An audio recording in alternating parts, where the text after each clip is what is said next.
Alors Nigo, Boker Tov mes amis, Boker Tov, Boker Tov.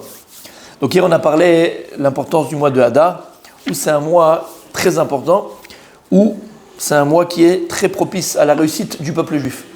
Alors ça ne s'arrête pas au mois de Hadar comme on l'a dit, ça continue jusqu'au mois de Nissan et tous les mois Be'ezrat Hashem, mais ça commence au mois de Hadar, et le mois de Hadar particulièrement, alors il a cette notion d'Hatzlacha.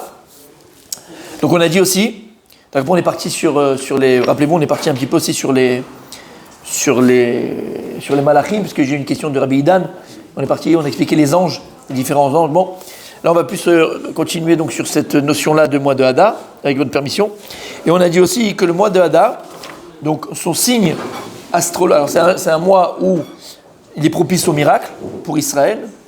Et si j'étais moi, on n'est pas, mais si je donnerais un conseil à Bibi, Bobo et toute la clique, c'est maintenant qu'il faut les finir. Mechiyat Amalek, l'effacement d'Amalek de la terre, c'était au mois de Hadar, avec Aman. Et donc c'est maintenant qu'il faut les terminer. C'est maintenant qu'il faut les terminer. Voilà.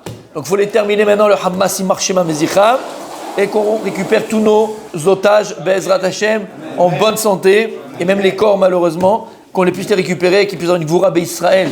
Aval, c'est maintenant qu'il faut les finir. C'est maintenant qu'on est fort. C'est maintenant, c'est le mois de Hadar. C'est là où on a tué Amalek. Amalek, il faut l'effacer de la surface. On ne peut pas parler avec Amalek. C'est ou eux ou nous. C'est ou lui, Amalek, ou nous. On ne peut pas jouer avec Amalek. Ça devient un peu intelligent. Si on avait ça depuis le premier jour, qu'est-ce qu'on leur donne à manger quand les nôtres regardent comment ils sortent comme à la Shoah?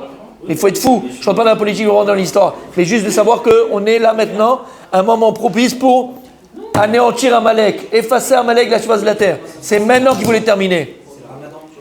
Il est mal à la dent, exactement. C'est nos grands-parents qui soient effacés de la terre. Qui soient effacés de la terre, qui soient effacés de la surface de la terre, sans pitié, sans pitié, sans pitié.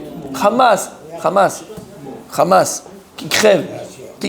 Amen. Donc messieurs, c'est un mois qui est propice à cela, Be'ezrat Hashem, et qu'on voit la victoire d'Israël contre tous nos ennemis, tous ceux qui nous veulent du mal, et les premiers, comme j'ai dit, c'est la Hamas Yimar Shema Mezicham, qui crèvent, qui brûlent en enfer.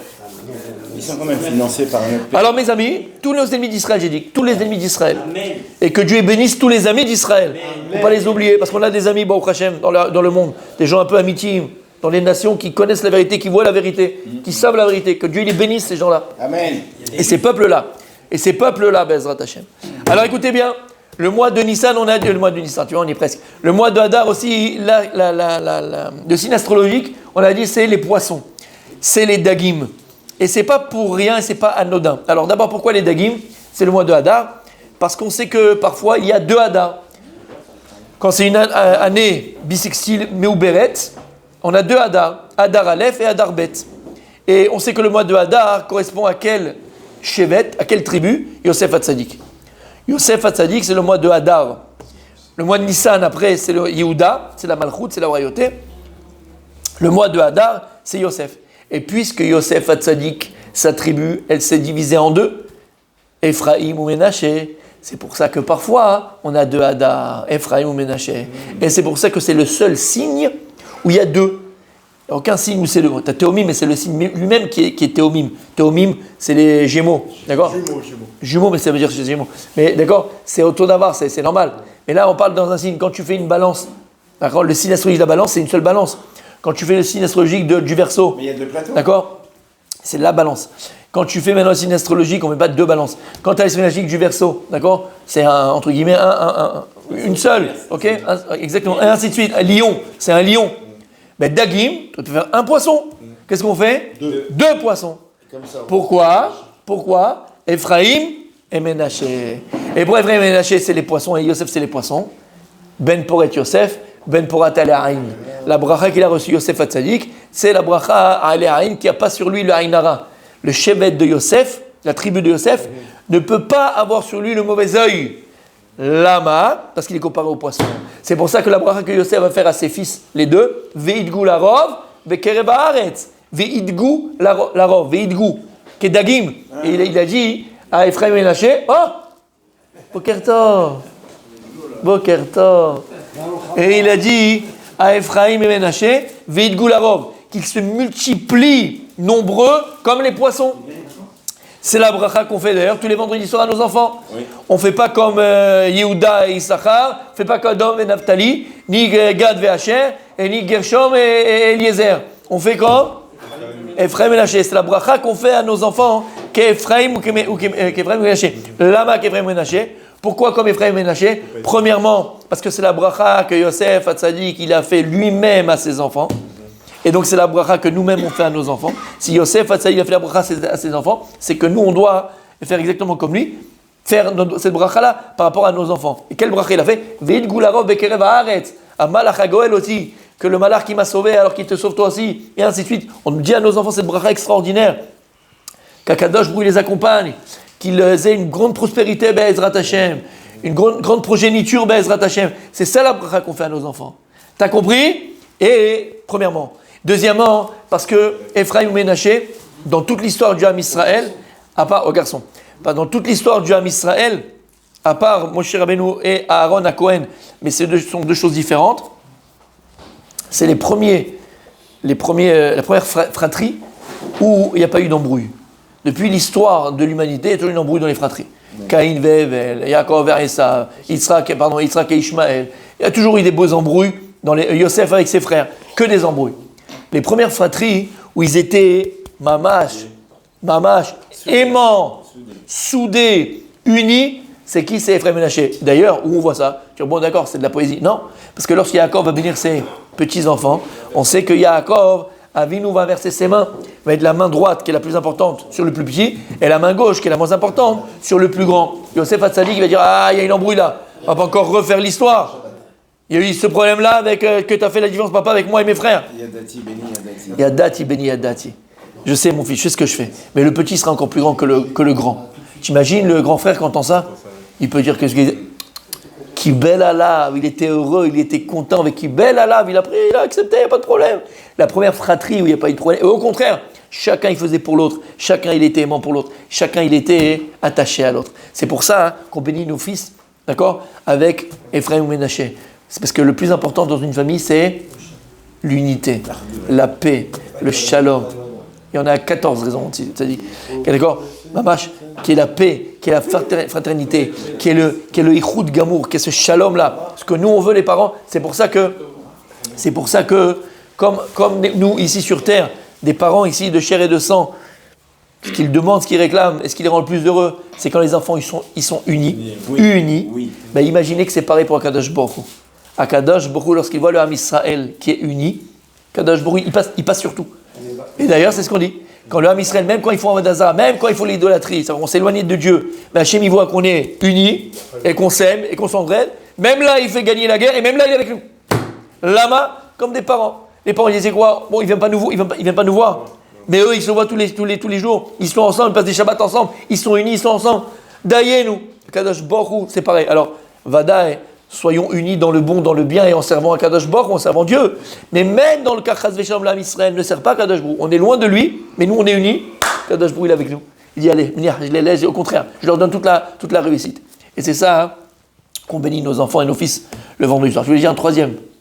Le troisième que j'ai entendu, c'est que c'est les premiers à garder leur judicité dans la galoute. Tout à fait, il a fait, c'est exactement ça. Bah oui, les enfants de Yosef. Les premiers garçons qui sont nés en galoute, exactement, c'est ce qu'on a fait Méhod, c'est les enfants de Yosef. Et malgré tout, ils sont restés tzadikim, Yosef lui-même et ses enfants. Donc c'est ce qu'on dit, que même si maintenant nos enfants sont dans une chevra, dans un environnement qui est pas très cachère et pas très catholique. Tu comprends cette langue, toi? Pas très catholique. Eh ben, ils resteront attachés à Kadosh Baruch Hu. Ils resteront attachés à Dieu. Donc, c'est ce qu'on fait comme il a fait Meod Rabbi David. Kol HaKavod. Et les autres frères, ils n'avaient pas des enfants eux aussi en galoute? Non, ils sont nés en Canaan, mon tzaddik, ils sont nés d'Israël. Il n'y a que les enfants de Yosef qui sont dans les... Ben oui. Après, les autres enfants, c'est fini, c'est des autres générations, mais je parle bien sûr. Alors, tu as compris? Yafé. Et Vanta? Yafé. Non, ça, c'est les enfants d'après, après. On parle des premiers, les enfants des Jvatim, il n'y a aucun qui, à part les enfants de Yosef, ils sont tous nés en Canaan. Même les enfants de Benjamin? Tous nés en Canaan. Tous. Tous nés en Canaan. Maintenant, tu comprends ce qu'on dit? Non? Tu as compris. Voilà pourquoi on fait la bracha sur Ephraim et Ménaché le vendredi soir. Maintenant, tout ça quoi? Tout ça pour dire, encore une fois, que le mois d'Adar, il a fait mode, c'est le mois des poissons. Et on a dit que les poissons, en vérité, ils ont une bracha très particulière. Mais là, les poissons, ils ont une bénédiction très particulière parce qu'ils n'ont pas, ouais, entre autres, mais bon, c'est par hasard. Mais... Non, c'est pas par hasard, Et donc pourquoi ils n'ont pas sur eux l'Aïnara, le mauvais œil, d'accord? Alors il y a deux choses. Premièrement, parce que ils sont en dessous de l'eau. Et donc l'œil ne peut pas avoir de poids sur eux. Vous savez que l'Aïnara, le mauvais œil, comme son nom l'indique, il ne peut venir uniquement par la vue. C'est-à-dire que tu mets l'Aïnara. Il faut que la personne, elle regarde la chose, regarde la personne, et elle va lui mettre l'Aïnara, elle met ce mauvais œil. D'accord? On avait expliqué, regardez les cours sur YouTube, c'est quoi ce Aïnara, comment est-ce que ça marche, comment ça marche pas, est-ce que ça existe? Bevada, que ça existe. Comme il a dit Abaye quand il était dans un cimetière, il a dit 90% des gens qui sont morts ici, ils sont morts d'Aïnara. 90% des gens, ils sont morts du mauvais œil. Donc le mauvais œil, ça existe. Simplement, avant d'expliquer tout ça, il faut comprendre qu'on ne vit pas avec ça. On ne vit pas avec ça. Et au contraire, si toi maintenant tu vas apporter du mauvais œil et tu vas apporter ces choses-là, chas v'shalom, c'est toi qui vas te l'amener. Maintenant ça existe. C'est pour ça que je l'ai dit 1000 fois, il faut faire attention aussi qui tu vas rentrer chez toi à la maison, qui tu vas inviter chez toi à la maison. On n'invite pas n'importe qui. Ça, c'est sûr. On n'invite pas n'importe qui chez soi. Toi t'es fou, toi t'es voilà, tu fais n'importe quoi, excuse-moi. Oui. Tu vis dangereusement. Donc on ne fait pas rentrer. Et de la même manière, et je le dis très souvent, n'oubliez pas, de la même manière qu'il y a le Aïnara, il y a aussi le Aïn Tova. Alors malheureusement, il y a plus de gens qui ont le Aïnara que le Aïn Tova. Mais il y a des gens qui ont Aïn Tova. Moi j'en ai connu et j'en connais. Il y a des gens qui ont Aïn Tova, qui ont un bon œil. C'est des gens qui sont bienveillants. Et tu les fais venir chez toi, dans ton boulot, avec toi, tu traînes avec eux, tu as la bracha. Là-bas, ils ont Aïn Tova. Aïn Tova, c'est quoi? C'est une personne qui arrivait à quoi? Eze ou Ashir, à sa mère Bechelko. Quelle est la personne qui est vraiment riche? C'est celle qui est content du Chelek chez le Chavero. Chelko. Celui qui est heureux de la part de Chelko à lui. Tu viens et tu me dis que ta fille va te marier Bezrat Hashem. Eh bien, je suis aussi heureux que c'était la mienne. Aussi heureux que c'était la mienne, mon tzaddik.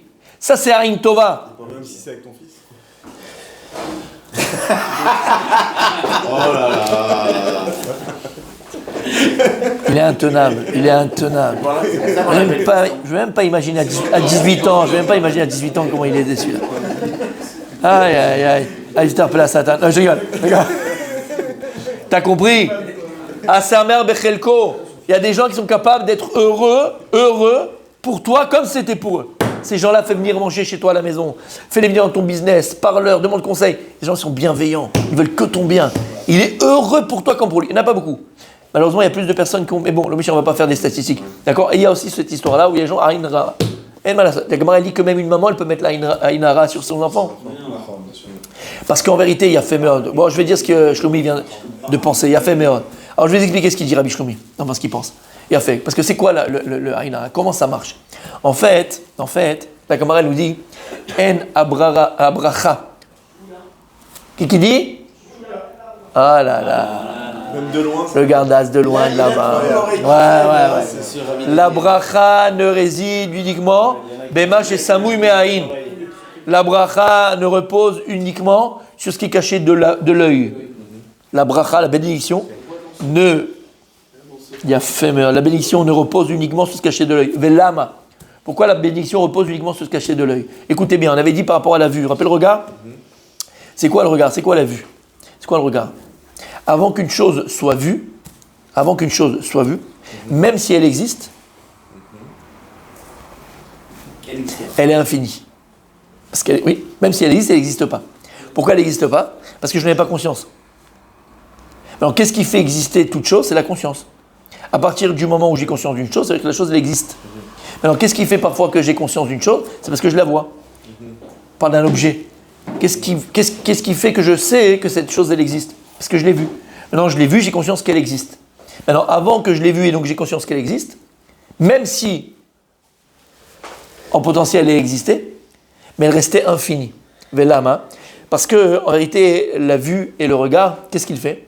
Quand tu regardes quelque chose, quand tu poses ton regard quelque part, qu'est-ce que tu fais en fait? Tu juges. Tu juges. Pas dans le sens Dayan, pas dans le sens jugement divin. Juger, c'est analyser. Analyser, c'est juger. Juger, c'est analyser. Ça veut dire quoi? C'est jauger. Et ça veut dire c'est jauger. Exactement. Et quand tu jauges, c'est que tu mesures. Quand tu mesures, tu limites. Quand tu limites, tu le définis. Et quand tu le définis, c'est pas un tuning. et quand tu le définis, Réalise. et quand tu le définis, Tu le rapetissis, quoi. Tu le. et donc quand tu le définis, Tu limites. et quand tu limites, allez, termine. Bah, c'est fini. Et donc, si c'est fini, Ça n'existe pas. Ça existe. C'est un point. tu lui enlèves la possibilité de bénédiction. De bénédiction. Parce que par définition, c'est quoi la beracha? C'est quoi la beracha? C'est quoi la beracha? Beracha, c'est exponentiel. Exponentiel. C'est l'illimité. La bracha, c'est pas la quantité, c'est la qualité. C'est-à-dire qu'une personne avec 1000 shekels, elle va juste sortir avec du saumon fumé, deux cralottes et un bouteille de vin. Et toi, avec 1000 shekels, t'as dévalisé tout le magasin. Comment c'est possible? Ça s'appelle la bracha. C'est pas quantitatif, c'est qualitatif. Shamata. Et d'ailleurs, beracha, quand tu vois, c'est quoi? Bet, chaf, resh. Dans le sens comme ça, je le fais exprès. Beracha, il y a le bet, le resh et le chet. Ouais. Et le Resh. chet, bet. Oui, mais c'est pareil, on s'en fout. D'accord? T'as compris? Tu l'écris avec ces lettres-là. Et c'est quoi bet? C'est 2. C'est quoi chaf? C'est 20. C'est quoi resh? C'est 200. Donc tu vois, 2, c'est toujours le plus. Quand tu as 1, tu as 1. À partir de 2, c'est ce qu'il dit à Gamara d'ailleurs. À partir que tu as un pluriel, tu as tous les pluriels du monde. 2, Témoin. c'est le de témoin, exactement. 2, c'est la notion de plus. On est d'accord pour que là? À partir du pluriel, tu peux avoir tous les pluriels du monde. 2, c'est la notion de plus. Donc 2, c'est le bet de Beracha. Après, tu as le chaf, c'est 20. C'est pas 10, c'est 20. C'est encore le plus. Après, tu as le resh. Resh, c'est combien? 200. C'est pas 100, c'est 200. C'est encore le plus. Dans le mot Beracha, tu as cette notion de plus, qui est le 2, qui est le double. Exponentiel. Puisque le 2, c'est le double de 1. Puisque le 20, c'est le double de 10. Et puisque le 200, c'est le double de 100. Cette notion de double, c'est la notion de plus. T'as compris? Donc dans le mot lui-même, Beracha, tu vois cette notion de plus. Et donc de bracha et de bénédiction. T'as compris ce que ça veut dire, mon tzaddik? Oui? Donc à partir du moment où tu vois une chose, qu'est-ce que tu fais? Tu la limites. Et la limite et la définition, c'est l'anti-bénédiction. Parce que tu la limites. Et en fait, c'est ce qu'une maman elle peut faire avec son enfant. Lorsque des parents regardent leur enfant, ils regardent leur enfant toujours, et c'est toujours comme ça, avec un esprit de jugement. Qu'on le veuille ou qu'on ne le veut pas, on juge nos enfants. Et quand on juge, on les jauge. Quand on les jauge, on les limite. Quand on les limite, on les définit. Et quand on les définit, on leur enlève la bracha. Voilà que pourquoi un parent, il peut mettre, même, c'est-à-dire qu'il ne faut pas enfermer nos enfants dans une case. Il ne faut pas enfermer nos enfants dans une case. Et même si tu te rends compte que ton fils ou que ta fille, elle a des limites, elle est assez limitée dans tel ou tel domaine, dans telle ou telle chose, dans tel ou tel, intellectuellement, manuellement, d'accord, même dans la parole, ne le pense pas. Non, pour ne pas faire qu'il le devienne. Donc ne le pense pas. Parce que l'œil permet de figer. Bon, il a fait méode, Rabbi David, bon ben c'est Blainarash parce que tu as fait là-haut toi, mais tu as parlé aux anges. Il a fait méode. N'oubliez pas qu'Akadosh Baruch, qu'est-ce qu'il a dit? Écoute bien, qu'est-ce que je viens de dire comme phrase? Tu as entendu la phrase que je viens de dire? Il faut pas. L'œil et le regard nous figent. T'entends? L'œil et le regard figent. On est d'accord puisqu'il imite, donc il fige. T'es d'accord? Il a fait. C'est ce qui s'est passé avec la femme de Lot. Regardez, il a dit ne te retourne pas et ne regarde pas ce qui se passe. Elle a regardé, qu'est-ce qui s'est passé? Elle s'est figée. Elle s'est limitée. Elle s'est fermée. Elle s'est tuée. Parce qu'à partir du moment où on pose notre regard sur quelque chose, qu'on le veuille ou pas, on juge, on jauge, on le limite, et donc on lui enlève la bracha. Et c'est ça qui est écrit ici. Tu as compris ce que ça veut dire, mon tzaddik? Donc c'est le regard. Même par la pensée. Rappelle-toi, exactement, mon tzaddik. Exactement. Il a fait méod. Il a fait méod. Non, mais il a raison. Non, mais c'est vrai, c'est émettre. Mais bon, je ne rentre pas dans ça, mais là, on est dans le regard. Tu as compris ce que ça veut dire? Et donc, puisque maintenant on a compris, voilà, la force du regard, alors encore une fois, il y a certaines personnes qui ont Aïn Tova. Et ça, c'est pas beaucoup. Qui arrivent à ne pas. Et c'est. Voilà, on arrive à des choses, mais c'est ton mérite à toi. On arrive. C'est quoi un tzaddik, mon fils? Vous entendez ce qu'il a dit? Là, aujourd'hui, tu allumes une bougie, les Ilou Nishmat, le rabbi de Lubavitch. Toi, tu allumes aujourd'hui une bougie, l'Ilou Nishmat Rabbi Lubavitch. Et tu fais une tfila, et la tfila que tu veux, une tfila que tu veux, mon tzaddik, qui te tient à cœur. Et par le srout du Rabbi, Bezrat Hashem, ça va être exaucé. Et il dit le Rabbi, c'est ça, mon tzaddik, qui a écrit. Et ce qu'il a dit, c'est pas, je le dis ce qu'il a dit. Il dit le Rabbi, parce qu'il a dit, il faut être un tzaddik pour ça, avoir. Parce qu'on a dit que le regard, il limite, il enlève la bracha. Alors, et je viens de dire, au contraire, il y a des gens qui ont Aïn Tova et qui amènent la bracha. Mais comment ça marche? Il a dit, il faut être tzaddik, exactement. Et il dit le Rabbi Lubavitch, c'est quoi le tzaddik? Quand tu écris dans les Sefer Torah Ashkenaz, le tzaddik, un tzaddik, c'est quoi un tzaddik? C'est un noun, exactement, c'est un noun qui est un peu courbé, un noun, et un yud sur son dos. Il disait le Rabbi Lubavitch, c'est quoi un tzaddik? C'est quelqu'un qui est capable de prendre un yid. Yid, c'est un juif. Le yud, c'est yid en yiddish, sur son dos. Quelqu'un qui est capable de porter un yid sur son dos, c'est ça le tzaddik. C'est ça le véritable pieux dans la Torah. Le vrai tzaddik, c'est quelqu'un qui est capable. Donc tu as compris, comment tu peux avoir un regard bienveillant si tu es un tzaddik? Mais c'est quoi un tzaddik? C'est quelqu'un qui est capable de prendre sur lui un yid, un juif. C'est quoi de prendre sur lui un juif? Ahavat Israël. Cet amour de son prochain, cet amour d'Israël, cet amour de l'autre. Elle est capable de l'aider psychologiquement, spirituellement, financièrement, de ton temps. Quelqu'un qui aime son peuple, quelqu'un qui aime. Mishéoev et Israël, ou Nikrat Tzadik, Mishélokach Yudi, Yid, sur son dos. Il est capable de le porter et de le supporter d'ailleurs. Ça, c'est un tzaddik. Shamata, cette personne-là, elle a Aïn Tova. Cette personne, elle a toujours Aïn Tova. Et d'ailleurs, tu t'en rends compte. Moi, je vous assure, moi, Baruch Hashem, dans ma vie, j'ai rencontré des gens qui avaient Aïn Tova. J'ai rencontré aussi des gens qui n'avaient pas Aïn Tova. Mais j'ai rencontré des gens qui avaient Aïn Tova. Mais c'est extraordinaire. Ces gens, ils t'amènent la bracha. Ces gens, ils t'amènent la bracha. Hein? Ça se voit, ces gens-là, ils brillent. Mais ils brillent, ils sont positifs, ils t'amènent du positif, ils t'amènent que... Et même quand tu avais des doutes, ben finalement, tu as l'impression que... Tu sais, tu te rappelles Musclor? Non, t'es trop jeune. Tu te rappelles Musclor? Le truc ancestral, là, quand ils prenaient l'épée, là, machin, non? Par le pouvoir du Graal ancestral, ça ne pas? Du Graal ancestral. Musclor. Comment? Musclor et Skeletor. Il y a fait, c'est les gens qui sont... Ouais, qui sont simples, c'est vrai. Non, simples de tout, simples dans la vie. C'est tout à fait. Les maîtres de l'univers. Et ils te donnent de la force à côté de lui, t'avais machin, t'avais un savec, il t'a redonné de la force. C'est extraordinaire. Bienveillant. Aïn Tova, ça existe. Et donc c'est pour ça que les poissons, comme il a dit Rabbi Michael, ils n'ont pas sur eux d'Aïnara, le mauvais œil. Parce qu'ils sont cachés. Donc l'œil ne peut pas venir les juger, ne peut pas les jauger, ne peut pas les limiter. Mais la reine, les poissons, il y en a pas des milliards, ça veut rien dire.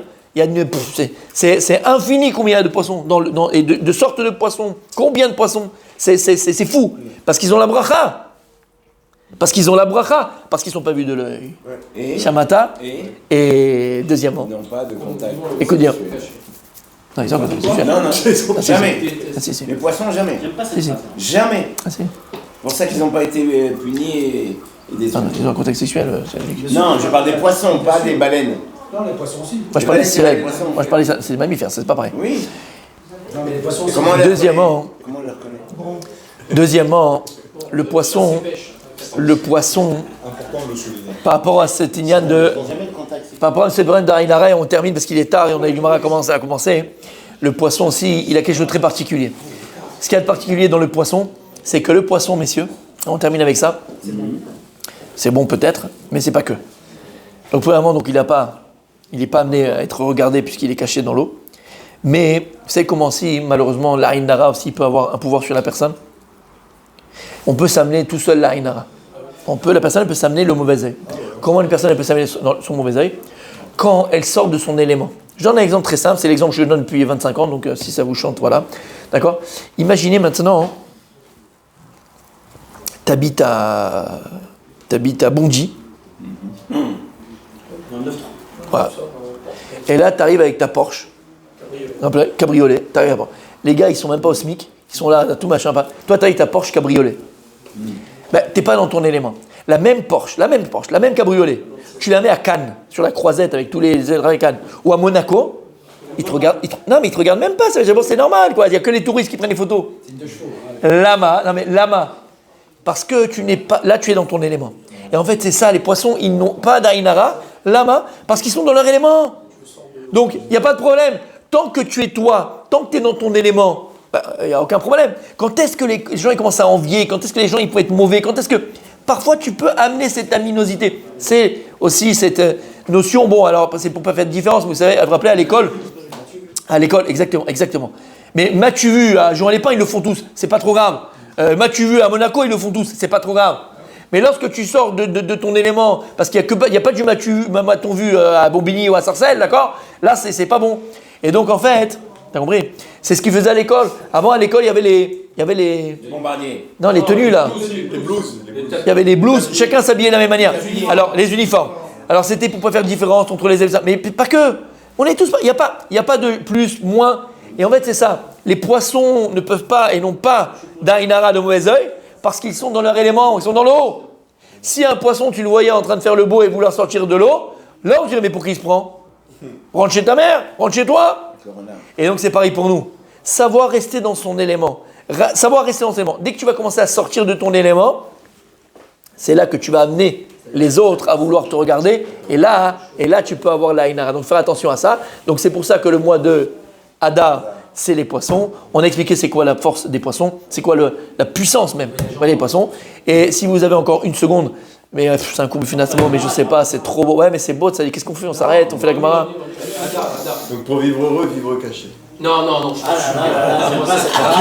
peu. C'est un peu limité. Il est né le divin enfant. C'est pas possible. C'est ancré en toi, ces cours de catéchisme, catholicisme. C'est pas vrai. Reviens, JPP, reviens. Parce que la France, elle a besoin de toi. Allez, viens. Tu te rappelles ou pas? C'est pas vrai. Bon, pour terminer, messieurs, puisque Baruch Hashem, on a Rabbi Moïse. Rabbi Moshe, je vais l'envoyer dans un question pour un champion ou dans Rabbi Moshe Cohen Solal, Blainara. Moi, il faut que je l'envoie dans les 12 coups de midi, les coups de minuit. Ah non, coups de minuit, toi. T'as compris? Coups de minuit. Bref, ouais, j'ai peur. C'est sans contact. Les coups de minuit, lui, c'est. Les coups de minuit. Messieurs, alors. Et il a parlé des poissons. Alors. Quand on parle des poissons, on va parler des poissons, on va parler des mammifères, on va parler de tout ce qui est dans l'eau. D'accord? Tout ce qui est dans l'eau. Là, je vais mettre tout ce qui est dans l'eau. Il dit le Midrash, écoutez bien. C'est pas moi, c'est le Midrash. Coquillage et crustacés. C'est pas vrai. Mais qu'est-ce que j'ai fait, Hachem? Pourquoi? Qu'est-ce que j'ai fait? Ouf! Oh là là. Allez. Messieurs. Il dit le Midrash, écoutez bien. Il dit le Midrash,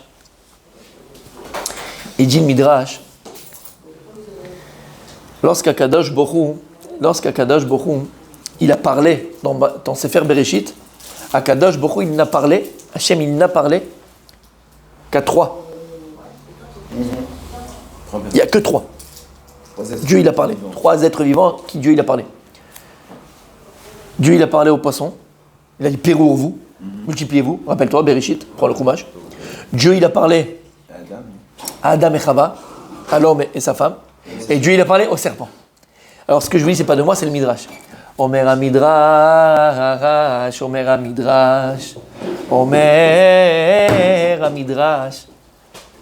Akadosh Baruch Hu, il s'est dévoilé à 3 créatures, 3 de sa création. Omer Midrash, c'est pour ça que c'est les seules 3 créations de toute la terre que lorsque la femelle et le mâle s'accouplent, ils sont face à face. Face à face.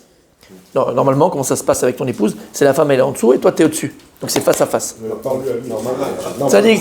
Et personne n'entre, hein, c'est pas comme la cassetta. D'accord? Ouais, d'accord, t'as compris. Ok? Un sur l'autre. Mais c'est face à face. Il dit le Midrash, écoutez bien, c'est magnifique, Bémet. Il dit le Midrash, écoute bien. Il dit le Midrash, ceux à qui Akadosh Baruch Hu s'est dévoilé en premier, à qui il a parlé dans Bereshit, leur relation intime, elle est quoi? Elle est aussi face à face. L'homme et la femme face à face. Les poissons, il dit Midrash, face à face. Il dit le Midrash, le serpent, c'était face à face. Face à face. Il dit par contre, ceux à qui Akadosh Baruch Hu il n'a pas parlé, alors c'est quoi? C'est la femelle devant et le mâle derrière. C'est pas face à face, c'est un contre l'autre. sans vouloir montrer de signe. D'accord? C'est un contre l'autre. Trop tard. D'accord? Oui, ça se regarde. D'accord, c'est un contre l'autre. Et le Midrash il dit, et il y a un animal, d'ailleurs qui est le symbole, ouais vas-y donne des bonbons, qui est le symbole, vous allez voir, qui est le symbole, et vous allez comprendre tout seul, et le Midrash il y a un seul animal où c'est encore différent que tous les autres animaux. Il dit, tous les animaux, la femelle elle est devant et le mâle il est derrière, mais la femelle elle accepte le mâle. Elle invite même le mâle. Elle accepte le mâle. Il y a quand même un kécher. On comprend qu'on descend d'Arga. L'homme et la femme face à face. C'est un niveau très d'union, proche. Et d'union, face à face. Le poisson et le serpent. Ensuite, on a d'autres animaux. Eux, c'est la femelle, on a dit, devant et le mâle derrière. Mais la femelle, elle accepte quand même le mâle. Et il dit, Midrash, il y a un animal où c'est complètement différent. Vous allez voir, c'est le symbole de quoi? Il dit, c'est quoi? C'est le chameau. Mais la chamelle n'accepte pas le mal, elle est là, assise, tranquille, un peu quoi, d'accord Lou? Elle est tranquille, elle fait la vaisselle, elle a rien demandé, elle fait dodo, elle fait machin, et le chameau il vient, tac. C'est-à-dire que c'est le seul animal où la femelle n'invite pas le mâle. Elle n'accepte pas entre le mâle. Qu'elle dorme, qu'elle truc, qu'elle est en train de faire la lessive, qu'elle est en train de mettre le linge, machin. Et donc il n'y a aucun lien. Et on comprend c'est quoi hein, la notion du gamal. C'est quoi le symbole? Quel peuple est représenté dans la Torah par le gamal? Vous savez très bien de quoi je parle. Je ne veux pas parler ici. Vous avez compris. C'est le gamal. En kloum, shum davar. C'est pas d'union. Il n'y a pas d'union. Il n'y a rien. Il n'y a rien. Maintenant, pourquoi c'est important de comprendre? Parce que plus l'union entre le mâle et la femelle dans la création, il est hadouk. Il est hadouk. Hadouk. Il est serré, proche, lié, collé, uni, plus le résultat de cette union, il est aussi important. Important, exactement. Il est important. Moins il y a d'union entre le mâle et la femelle dans l'accouplement, plus le résultat, donc on parle des enfants, hein, il est fihala complet. Il est à la poubelle. Et donc tu as compris ce que je parle quand je parle du chameau. À la poubelle, complètement à la poubelle. Même les descendants de ceux-là, il est à la poubelle. Là, parce qu'il n'y a pas d'union, il n'y a rien. Et donc, cette notion du poisson, et c'est le signe astrologique, comme tu as vu, il y en a deux. Il y a deux poissons. D'accord ou pas? Il a fait. C'est ce lien-là de l'union. Parce que le poisson, lorsque Dieu il leur a parlé, le Midrash dit à partir de ce moment-là, l'union entre le mâle et la femelle, il est aussi. Et donc c'est vrai qu'ils ont la bracha. C'est pour ça qu'ils ont la bracha. Comment? Pérez-vous. Il leur a dit multipliez-vous. Et donc il leur a parlé dans Bereshit. Et donc tu vois que et donc c'est ça la bracha. Plus cette union elle est là entre la femme et l'homme, plus il y a la bracha qualitative. Je ne parle pas de quantitative, qualitative. Plus ce qui va sortir de cette union, c'est de qualité. Maintenant tu as compris ce qu'on est en train de dire ici. C'est bizarre, le sapin qui est maudit, lui, oui. il a ce privilège. C'est Sota ce qu'on a fait hier. Parce qu'en fait c'était le Melech HaChayot. C'était lui, il parlait comme l'homme, il se tenait debout comme l'homme. On l'a vu hier dans Gemara Sota. Avant la Klala. Il avait un travail très important à faire dans le monde. Et ça, il a gardé, exactement, parce qu'il a parlé. Ça, c'est